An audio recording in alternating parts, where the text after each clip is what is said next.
Assalamualaikum warahmatullahi wabarakatuh. Dalam video ini, saya akan membahas mengenai materi pembelajaran mata kuliah Bahasa Indonesia. Video ini memenuhi salah satu tugas mata kuliah Bahasa Indonesia, yaitu mereview materi pembelajaran mata kuliah Bahasa Indonesia selama satu semester. Sebelum pada pembahasan, perkenalkan nama saya Rahmat Saskia Putri dengan NPM 2188201029, Prodi Pendidikan Bahasa dan Sastra Indonesia, mata kuliah Bahasa Indonesia, dengan dosen pengampu Bapak Windu Diki Irawan, Sarjana Pendidikan, Magister Pendidikan, Fakultas Keguruan dan Ilmu Pendidikan. Saat ini saya menjadi mahasiswi di Universitas Muhammadiyah Kota Bumi semester 1.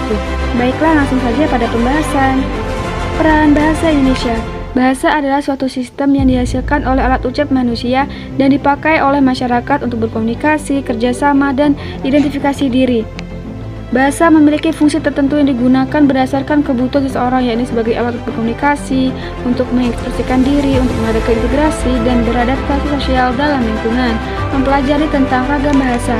Ragam bahasa adalah variasi bahasa menurut pemakaian yang berbeda-beda menurut topik yang dibicarakan, menurut hubungan pembicara, kawan bicara, orang bicarakan, serta menurut medium pembicara. Macam-macam ragam bahasa. Ragam bahasa dibagi tiga berdasarkan media, cara penutur, dan topik pembicaraan. Mempelajari ejaan dan istilah bahasa Indonesia. Ejaan.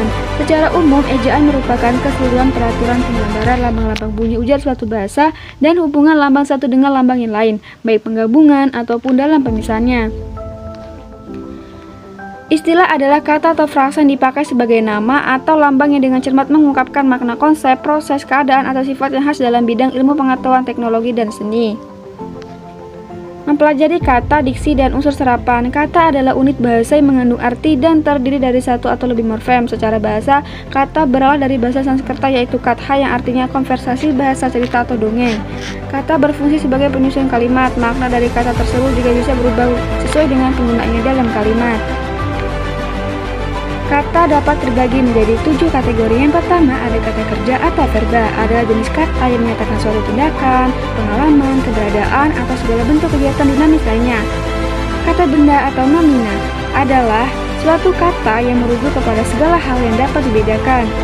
Kata sifat atau adjektif adalah kata yang digunakan untuk menyatakan sifat atau keadaan suatu hal baik itu makhluk hidup, benda, tempat, waktu, atau lainnya. Kata keterangan atau adverbia adalah kata yang memberikan penjelasan atau keterangan tentang kata lain, kata bilangan, kata kerja, dan kata sifat dalam sebuah kalimat. Kata ganti atau pronomina adalah jenis kata yang digunakan untuk menggantikan posisi kata benda atau orang dalam sebuah kalimat. Selanjutnya ada kata bilangan atau numeralia, adalah jenis kata yang berfungsi untuk menyatakan jumlah benda atau urutannya dalam sebuah deretan. Selanjutnya ada kata penghubung atau kata sambung atau konjungsi, adalah kata yang berfungsi sebagai penghubung antara satu kata dengan kata lainnya dalam sebuah kalimat. Kata sendang atau pula adalah kata yang tidak mempunyai makna yang digunakan untuk menjelaskan kata benda lainnya atau kata tertentu. Selanjutnya, kata seru atau injeksi adalah jenis kata dalam bahasa Indonesia yang digunakan untuk mengungkapkan isi perasaan penulis atau pembicara. Selanjutnya ada partikel penegas. Partikel penegas adalah jenis kata yang tidak memiliki arti jika berdiri sendiri dan berfungsi untuk menampilkan unsur yang digunakan dalam bahasa Indonesia. Selanjutnya, pengertian diksi. Diksi bisa diartikan sebagai pilihan kata pengarang untuk menggambarkan sebuah cerita. Diksi bukan hanya berarti pilih memilih kata, melainkan digunakan untuk menyatakan gagasan atau menceritakan peristiwa, tetapi juga meliputi persoalan gaya bahasa, ungkapan-ungkapan, dan sebagainya. Makna konotasi adalah makna kata yang tidak sesuai dengan hasil observasi panca indera dan menimbulkan penafsiran lain. Makna konotasi disebut juga sebagai makna kias atau makna konteks. Materi selanjutnya adalah mempelajari tentang relasi makna.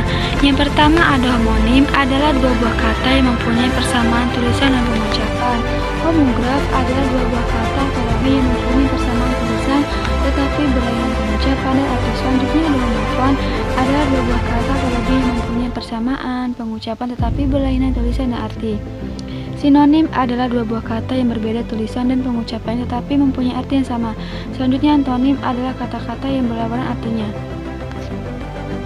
Mempelajari tentang kata serapan. Kata serapan adalah kata yang berasal dari luar bahasa Indonesia asal daerah yang diintegrasikan ke dalam bahasa Indonesia dan secara konvensional dapat diterima oleh masyarakat. Mempelajari tentang kalimat efektif. Kalimat efektif adalah kalimat yang disusun berdasarkan kaidah-kaidah yang berlaku seperti unsur-unsur penting yang harus dimiliki setiap kalimat, subjek dan predikat. Adapun tujuannya yaitu menyampaikan gagasan, informasi, perasaan, dari si penulis kepada si pembaca. Adapun ciri-cirinya yaitu memiliki susunan gagasan, keparalelan, ketegasan, kehematan, penalaran atau logika, kepaduan, kecermatan, kesepadanan struktur, dan tidak bermakna ambigu atau membingungkan. Mempelajari tentang hakikat paragraf. Paragraf adalah seperangkat atau sekelompok kalimat yang tersusun dari satu kalimat pokok dan beberapa kalimat penjelas. Yang dimaksud kalimat pokok adalah suatu kalimat yang berisikan masalah atau kesimpulan dari paragraf itu sendiri.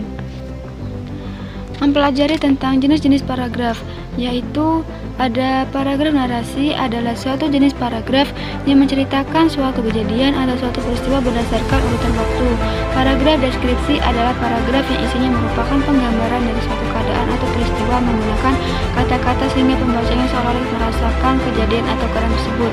Selanjutnya, paragraf eksposisi adalah suatu paragraf yang bertujuan untuk memaparkan, menyampaikan informasi, mengajarkan, menjelaskan, dan juga menerangkan suatu topik kepada si pembaca. Selanjutnya, paragraf argumentasi adalah suatu jenis paragraf yang mengungkapkan ide, gagasan, ataupun pendapat penulis dengan disertai bukti dan juga fakta yang benar terjadi. Selanjutnya, ada paragraf persuasi adalah suatu bentuk atau jenis karangan yang mempunyai tujuan membujuk pembaca supaya ingin berbuat sesuatu sesuai dengan keinginan penulisnya. Adapun macam-macam paragraf berdasarkan isi, yaitu paragraf deskripsi, paragraf proses, paragraf efektif. Selanjutnya, mempelajari tentang ruang lingkup karya ilmiah. Karya tulis ilmiah adalah suatu karya dalam bidang ilmu pengetahuan atau sains dan teknologi yang berbentuk ilmiah. Suatu karya dapat dikatakan ilmiah apabila proses pembuatannya lewat metode ilmiah. Adapun karakteristik karya tulis ilmiah sebagai berikut: mengacu kepada teori, berdasarkan fakta, logis, objektif, sistematis, sahih atau valid, jelas, seksama, tuntas, dan bahasanya baku. Adapun macam-macam dan bagian-bagian karya tulis ilmiah, yaitu seperti makalah, kertas kerja, laporan praktik kerja, skripsi, tesis, disertasi, dan tujuannya yaitu sebagai wahana melatih mengungkapkan pemikiran atau hasil penelitiannya dalam bentuk tulisan ilmiah yang sistematis dan metodologis, dan menumbuhkan etos ilmiah di kalangan mahasiswa sehingga tidak hanya menjadi konsumen ilmu pengetahuan tetapi juga mampu memberikan hasil produsen pemikiran dan karya tulis ilmiah, terutama setelah penyelesaian studinya. Selanjutnya, mempelajari tentang ragam dan jenis karya ilmiah. Bahasa Indonesia. Ragamnya ilmiah bahasa Indonesia merupakan salah satu bahasa Indonesia yang digunakan dalam menulis karya ilmiah sebagai bahasa yang digunakan untuk mengungkapkan fakta, konsep, prinsip, teori atau gabungan dari keempatnya. Bahasa Indonesia diharapkan bisa menjadi media yang efektif untuk komunikasi ilmiah baik secara tertulis maupun lisan. Adapun ragam bahasa, yaitu ragam lisan dan ragam tulisan. Ragam bahasa lisan adalah bahasa yang dihasilkan alat ucap atau organ of speech dengan fonem sebagai inti dasar. Dalam ragam lisan kita berusaha menetapkan bahasa sedangkan ragam bahasa tulis adalah bahasa yang dihasilkan dengan memanfaatkan tulisan dengan huruf sebagai unsur dasarnya. Ragam bahasa dalam selanjutnya, mempelajari tentang pengutipan dan daftar pustaka. Pengertian kutipan. Kutipan adalah proses peminjaman kalimat atau pendapat seorang pengarang atau seorang yang ahli dalam bidang yang sedang tulis. Adapun tujuannya yaitu memperkuat pendapat penulis, membandingkan dengan pendapat penulis, membedakan dengan pendapat penulis, dan menyanggah pendapat seseorang. Adapun kutipan langsung. Kutipan langsung yaitu penulis menulis apa adanya teks yang dikutip dan penulis tidak mengubah kata-kata atau ejaan yang digunakan dalam teks yang dikutip. Kutipan tidak langsung adalah penulis menuliskan intisari dari pendapat yang ada di sumber kutipan.